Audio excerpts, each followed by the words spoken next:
Sebelumnya, di Dr. Stone, Senku dan kawan-kawan mengunjungi sebuah pulau di mana tempat para astronot mendarat. Senku ingin mencari logam platina yang kemungkinan tersimpan di pulau itu.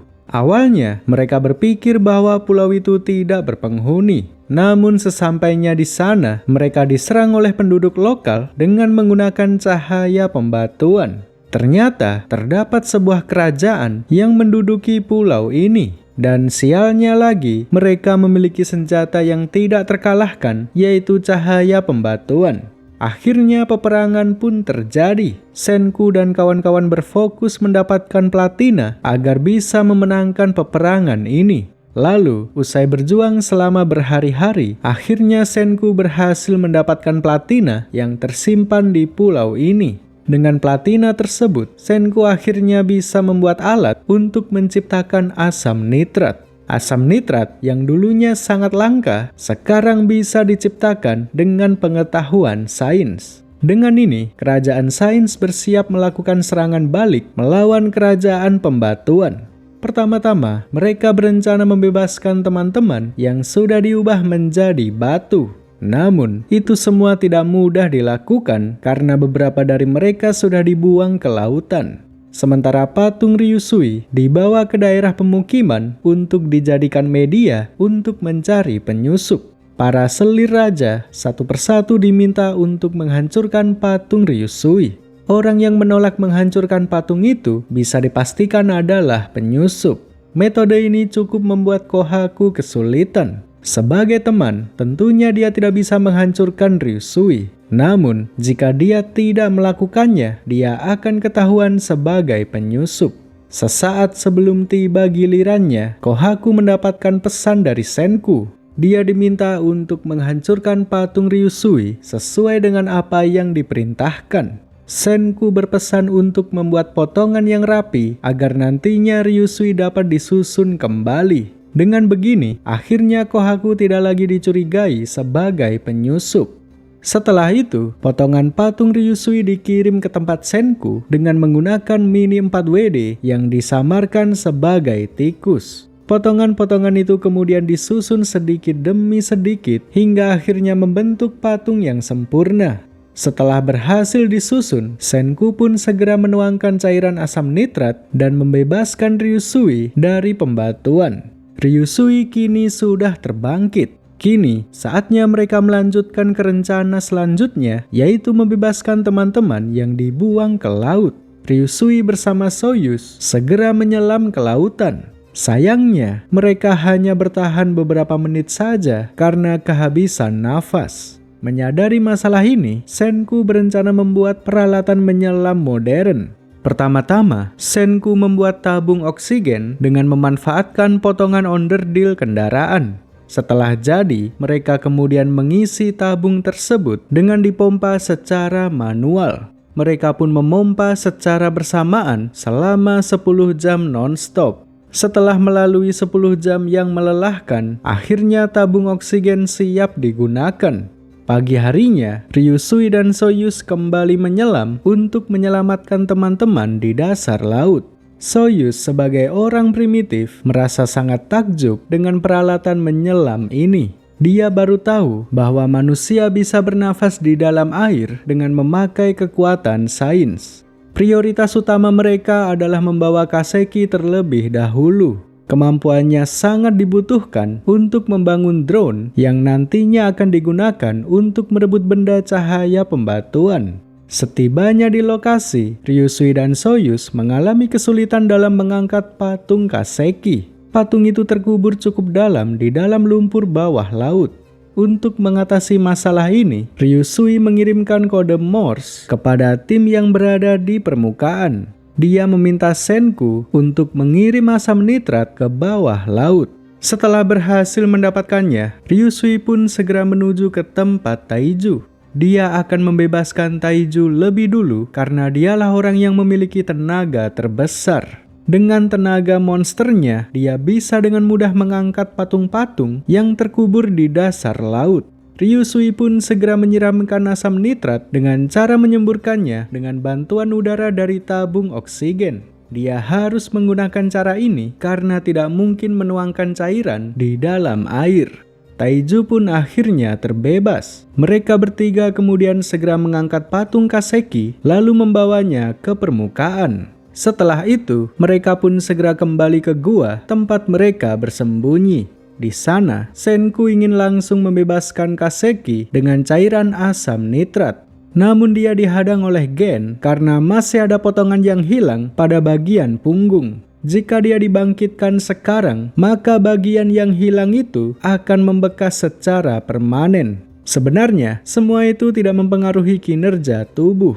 Masalahnya adalah potongan yang hilang di punggung Kaseki berbentuk tai. Kasihan jika dia harus hidup dengan gambar tai di punggungnya. Akhirnya mereka pun memutuskan untuk menunda dan menunggu kedatangan Taiju. Tanpa sepengetahuan semua orang, ternyata Taiju menyelam sendirian untuk mengambil potongan-potongan patung yang ada di dasar laut.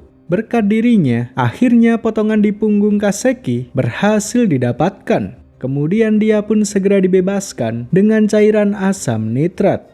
Setelah berhasil dibebaskan, Senku segera meminta Kaseki untuk membantu membuat drone. Pertama-tama, Senku mencelupkan sayap burung ke dalam cairan plastik. Sayap-sayap itu nantinya akan dijadikan baling-baling. Tahap kedua, mereka membuat bearing atau biasa disebut juga dengan klaker. Disinilah kemampuan Kaseki dibutuhkan. Dengan keterampilannya, dia diminta untuk membuat bearing. Di saat Senku dan Kaseki sibuk membuat drone, Taiju dan yang lainnya berusaha mengumpulkan sisa-sisa patung yang ada di dasar laut. Seperti biasa, mereka membagi tugas sesuai dengan kemampuan masing-masing. Drone prototipe tahap 1 akhirnya selesai dibuat. Drone itu memang sudah bisa terbang, akan tetapi masih belum stabil. Dia bergerak-gerak ke segala arah secara acak. Masih diperlukan beberapa komponen lagi untuk bisa membuat drone itu terbang dengan stabil. Sementara itu, Ginro saat ini mendapatkan giliran dinas untuk menemani sang raja. Selir-selir raja memang bertugas melayani secara bergantian. Ginro tentunya tidak akan menjalankan tugas haram tersebut. Oleh karena itulah, dia sudah menyiapkan obat bius untuk berjaga-jaga jika seandainya terjadi sesuatu yang tidak masuk akal. Ginro pun memasuki istana raja sendirian. Di sana, terdapat dua orang yang sudah menunggu. Yang pertama Raja Pulau yang berada di balik tirai, yang kedua Sang Perdana Menteri Ibara. Sang raja hanya diam saja begitu Ginro datang. Malah yang terlihat antusias justru Ibara. Aura paman-paman cabul berbahaya sangat terlihat dari wajahnya. Ibara pun mendekati Ginro dengan tatapan cabulnya. Tapi untungnya Ginro sudah menyiapkan obat bius untuk saat-saat seperti ini. Dia pun menggunakan obat itu dan membuat Ibara pingsan. Setelah menumbangkan Ibara, Ginro mencoba membuka tirai untuk melihat siapa sosok raja yang memimpin pulau ini. Kemudian dia pun sangat terkejut ketika melihat raja yang sudah dijadikan batu. Ternyata Ibara sudah melakukan konspirasi besar selama ini. Dia membatukan raja yang asli lalu mengambil alih kepemimpinan di pulau ini. Wajah sang raja juga sangat mirip dengan Soyuz. Artinya, kemungkinan besar Soyuz adalah pewaris tahta kerajaan ini. Kemudian, Ibara yang tadinya terbius, tiba-tiba saja mampu terbangkit kembali. Dia pun berniat membunuh Ginro karena sudah melihat rahasia yang selama ini dia tutupi. Ginro yang tidak memiliki kemampuan bertarung hanya bisa berusaha melarikan diri dari kejaran Ibara. Di saat yang sama, Kohaku saat ini sedang berhadapan dengan Mos, seorang petarung terkuat di kerajaan ini. Secara mengejutkan, Mos ternyata sudah tahu bahwa Kohaku adalah penyusup. Dalam sekejap, terjadilah kekacauan di sekitar istana. Kohaku yang sudah ketahuan memutuskan untuk bertarung menghadapi pasukan penjaga. Namun, lagi-lagi terjadi sesuatu yang tidak terduga. Ketika Kohaku sudah terpojok, tiba-tiba Mos datang menghajar semua penjaga. Dia ingin menghadapi Kohaku dalam pertarungan 1 lawan 1. Kohaku kembali mengikat rambutnya dan bersiap menghadapi Moss secara serius. Lalu ketika mereka mulai bertarung, tiba-tiba Ginro datang meminta pertolongan. Sayangnya Kohaku sedang berfokus menghadapi Moss. Ginro tidak sempat diselamatkan dan akhirnya tertusuk cakar Ibara. Kohaku pun segera meluncur menangkap Ginro yang terjatuh dari ketinggian. Meski berhasil ditangkap, namun organ dalam Ginro sudah tertusuk. Pada tahap ini, bisa dipastikan dia akan mati. Hanya ada satu cara untuk menyelamatkan Ginro, yaitu dengan menjadikannya batu. Luka-luka Ginro nantinya akan sembuh ketika dia dibangkitkan kembali dengan cairan asam nitrat. Kohaku pun memancing musuh untuk menggunakan cahaya pembatuan, lalu membiarkan dirinya dan Ginro menjadi batu. Kirisame sebagai pemegang benda pembatu segera melemparkan benda itu ke arah Kohaku. Sebelum menjadi batu, Kohaku sempat melihat dengan jelas bagaimana bentuk benda tersebut. Dia pun menyebut benda itu dengan Medusa, nama yang diambil dari makhluk mitologi Yunani yang memiliki kekuatan untuk merubah orang lain menjadi batu. Muncullah cahaya hijau yang kemudian merubah mereka berdua menjadi batu. Sementara di gua, teman-teman yang tadinya membatu satu persatu mulai dibangkitkan. Yuzuriha, Chrome, dan Ukyo kini sudah terbebas. Dengan bantuan mereka, maka rencana pengembangan drone bisa kembali dilanjutkan. Tak lama setelah itu, Amaryllis tiba-tiba datang menemui mereka. Dia pun memberitahukan tentang apa yang sudah terjadi terhadap Ginro dan Kohaku. Tentu Senku dan kawan-kawan cukup terguncang ketika mengetahui berita tersebut. Namun karena pengalaman yang cukup, mereka mampu tetap tenang meski dalam kondisi terdesak. Saat ini yang bisa mereka lakukan adalah menyusun strategi untuk melancarkan serangan balik. Berdasarkan cerita dari Amaryllis, Senku menyimpulkan bahwa pihak musuh hanya memiliki satu Medusa. Jika mereka bisa merebut benda itu, maka bisa dipastikan mereka akan menang. Lalu, di tengah-tengah diskusi ini, tiba-tiba saja Moss datang menemui mereka. Seketika suasana menjadi sangat tegang. Senku merasa bahwa ada yang aneh dengan Moss. Dia tahu bahwa Kohaku, Amaryllis, dan Ginro adalah penyusup. Akan tetapi, dia tidak memberitahukan informasi sepenting itu kepada orang lain.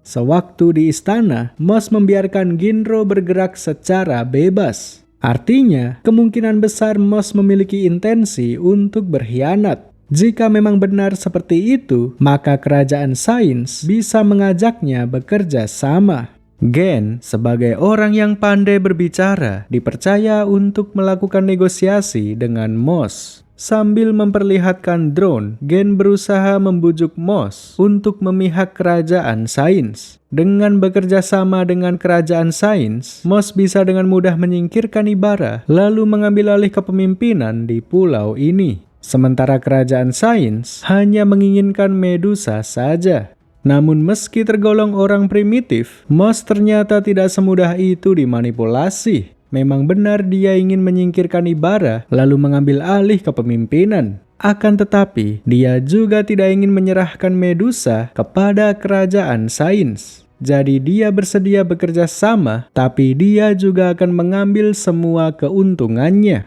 Karena tidak ada pilihan lain, akhirnya kerajaan Sains menyepakati syarat dari Moss. Dia pun diberi headset untuk menerima instruksi selanjutnya dari kerajaan Sains. Keesokan harinya, kerajaan Sains menjalankan rencana tahap 1. Moss diminta menyamar sebagai penyusup lalu menyerang saat malam tiba. Ini adalah untuk memberikan kesan bahwa kerajaan Sains memiliki petarung yang sangat kuat. Dengan ini, tersebarlah ketakutan di kalangan para penjaga. Sambil terus berkomunikasi dengan Moss, kerajaan Sains juga berusaha mempersiapkan strategi untuk menghadapinya. Sejak awal, kerjasama mereka hanya menguntungkan satu pihak saja. Ketika tujuan sudah tercapai, Moss akan kembali menjadi musuh dan berusaha membunuh mereka. Jadi untuk menghadapi Moss di akhir pertempuran, Senku berencana membuat pistol. Karena sekuat apapun seseorang tetap saja akan kalah jika melawan senjata api. Penggunaan pistol ini akan diserahkan kepada Yo Uwei. Sebagai mantan polisi di dunia modern, dia sudah memiliki banyak pengalaman dalam memegang senjata. Itulah kenapa dia dipercaya untuk memegang pistol. Selanjutnya, Senku membebaskan 3 orang petarung yang kuat yang dimiliki kerajaan sains. Mereka adalah Magma, Nikki, dan Kinro. Sebagai seorang kakak, Kinro cukup bersedih ketika mengetahui keadaan Genro. Namun, justru itulah yang memotivasinya untuk berjuang keras. Dengan senang hati, dia akan berada di garda depan dalam peperangan ini. Selanjutnya, Senku segera menyelesaikan proyek drone yang merupakan senjata utama. Drone mereka yang tadinya masih belum stabil, kini sudah disempurnakan dengan menaruh gasing di bagian tengah. Orang yang bertugas untuk mengendalikan drone ini adalah Ryusui. Kemampuan navigasi serta ketajaman dalam membaca arah angin membuat Ryusui dipercaya untuk mengemban tugas ini. Kini, semua alat yang diperlukan sudah selesai. Mereka pun siap berperang melawan Ibara dan juga Moss. Rencana mereka terbagi dalam 4 tahapan. Yang pertama, mencari ruang terbuka untuk menerbangkan drone. Kedua, mengirim beberapa petarung di barisan depan yang berfungsi sebagai pancingan. Ketiga, memancing Kirisame untuk menggunakan Medusa. Keempat, merebut Medusa yang dilempar dengan menggunakan drone.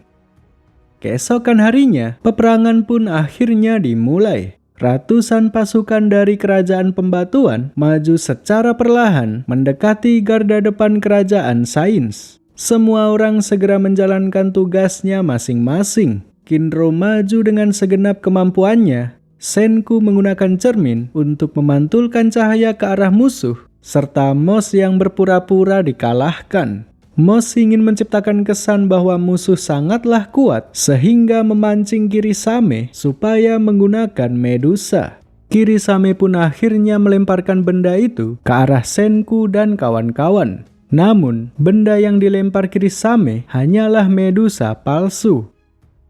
Ternyata, semua rencana Senku sudah diketahui pihak musuh.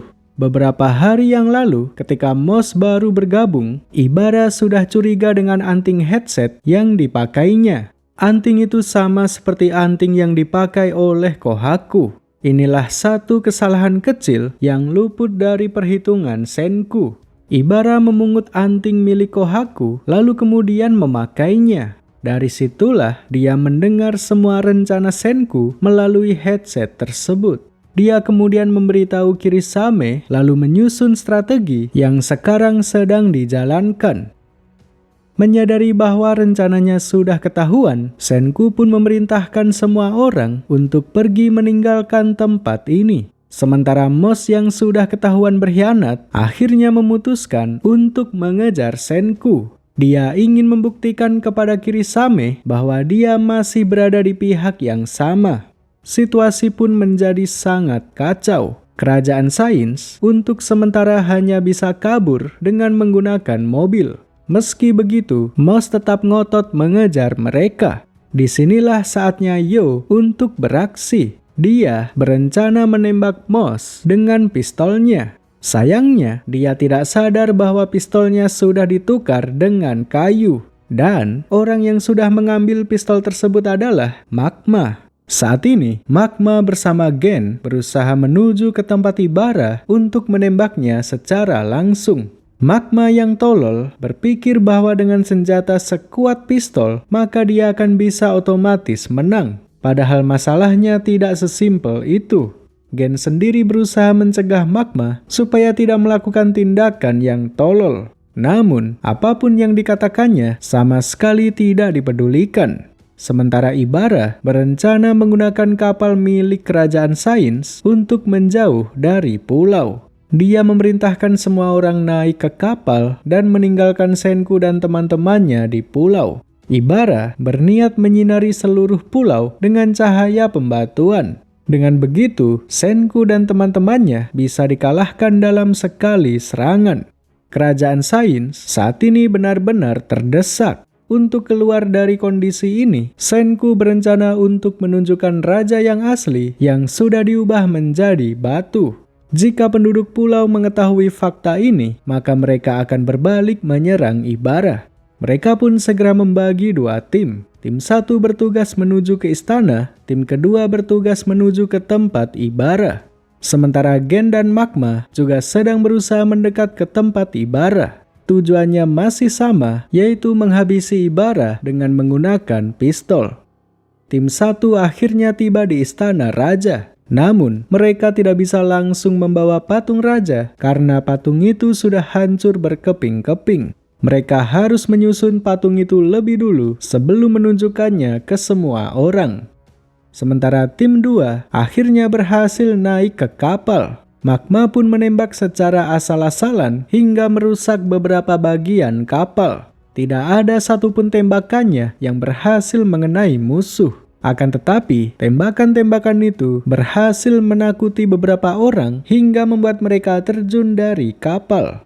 Magma terus menembak secara acak sampai akhirnya dihentikan oleh Nikki. Gara-gara Magma, peluru yang mereka miliki kini tinggal tersisa 3 biji saja. Namun, Senku masih belum kehabisan ide. Dia menaruh magnesium ke dalam pistol, lalu ketika ditembakkan, magnesium tersebut menciptakan kembang api yang sangat besar. Gen kemudian membodohi semua orang dengan mengatakan bahwa kembang api tersebut adalah sihir tombak cahaya. Orang-orang pun ketakutan dan satu persatu memutuskan terjun dari kapal.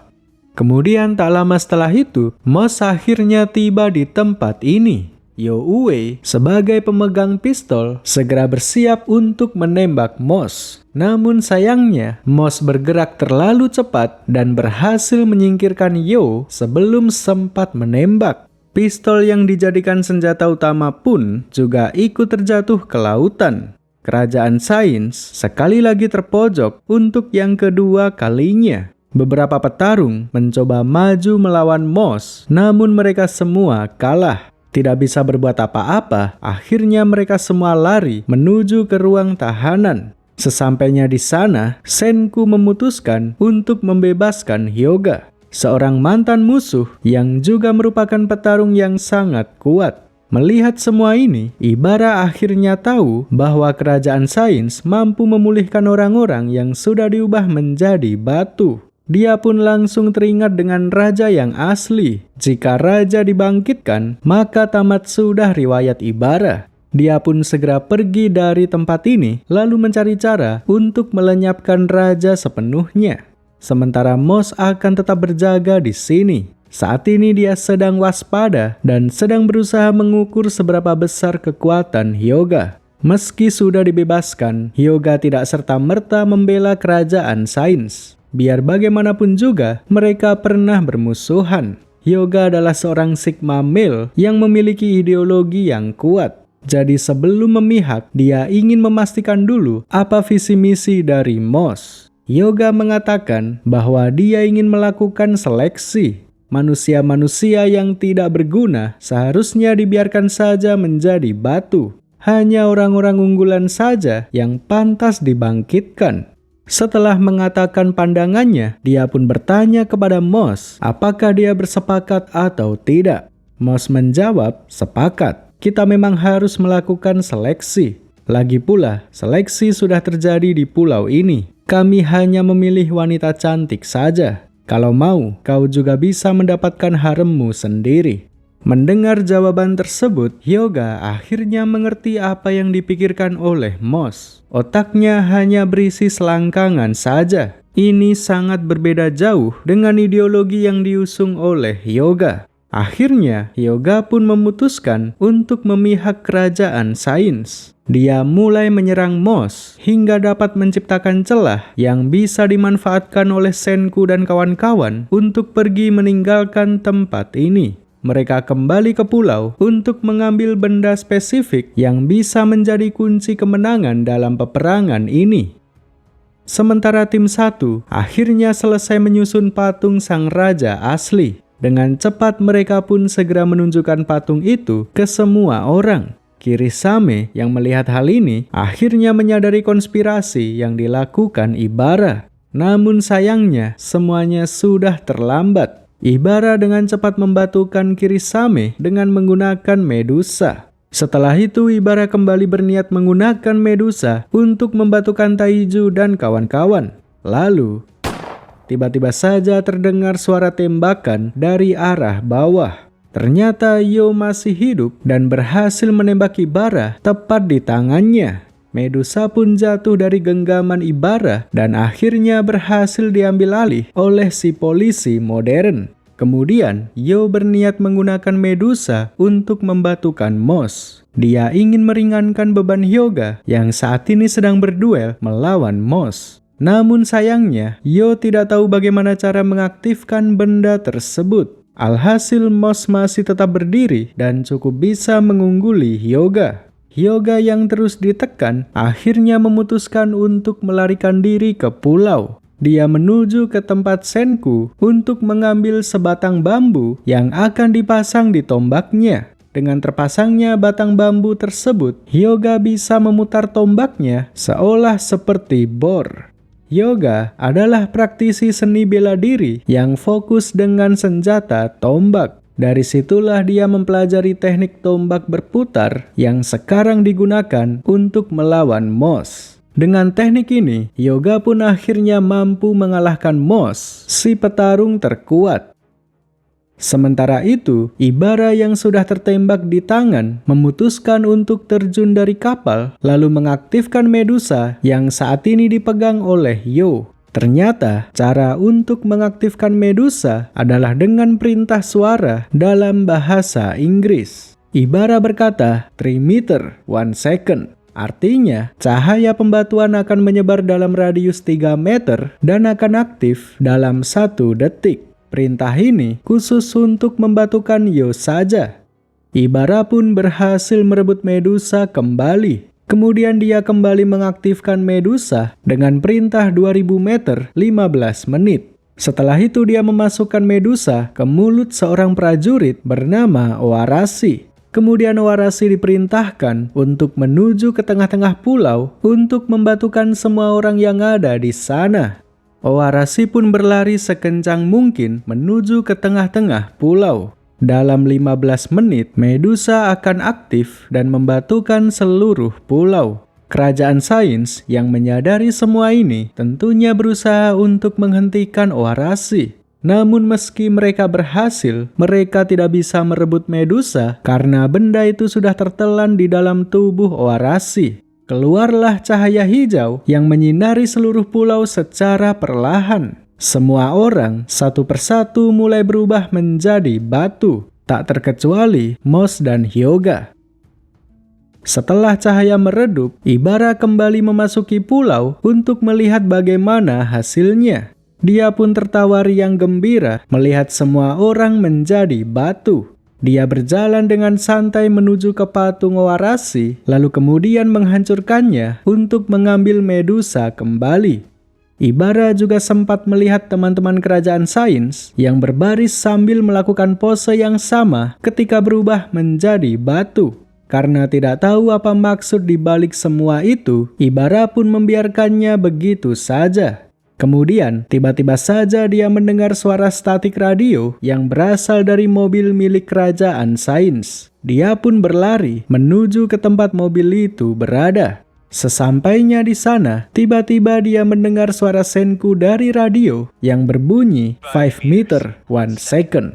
Ibara pun terkejut sampai terjatuh karena takut jika Medusa aktif membatukannya. Di saat itulah, Senku menampakkan dirinya yang masih dalam keadaan bugar. Lalu, pertarungan Senku masih bersambung di video selanjutnya.